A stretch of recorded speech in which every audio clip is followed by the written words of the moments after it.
Hi friends, வணக்கம். இன்றைக்கி நாம் ஒரு சுலபமான முறையில் இட்லி தோசைக்கு காம்பினேஷனாக ஒரு சட்னி செய்ய போகிறோம்.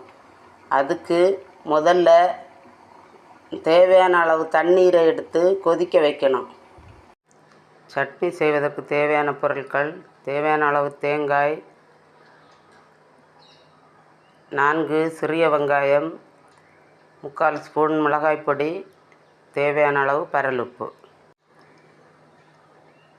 இவை அனைத்தையும் ஒன்றாக போட்டு அந்த வெந்நீரை ஊற்றி மிக்சியில் நைஸாக அரைத்து கொள்ளவும்.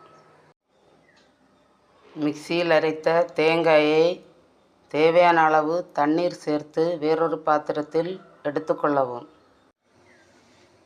தாளிக்க கடாயை அடுப்பில் வைத்து 1/2 ஸ்பூன் தேங்காய் எண்ணெய் விட்டு எண்ணெய் காய்ந்ததும் கடுகு, கருவேப்பிலை, வரமிளகாய் கிள்ளி போட்டு தாளித்து சட்னியில் ஊற்றவும்.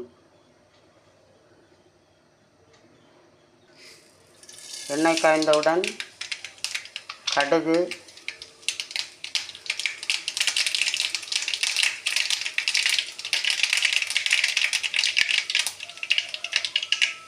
வெடித்தவுடன் 2 வரமிளகாய், கருவேப்பிலை போட்டு தாளித்து தாளிப்பை எடுத்து சட்னியில் சேர்க்கவும். இப்போது ஈஸியான சுவையான சட்னி தயார். இது இட்லிக்கும் தோசைக்கும் ஏற்ற சுவையான சுலபமான சட்னி ஆகும். நம்ம சேனலை லைக், ஷேர் அண்ட் சப்ஸ்கிரைப் செய்யுங்க. தேங்க்யூ.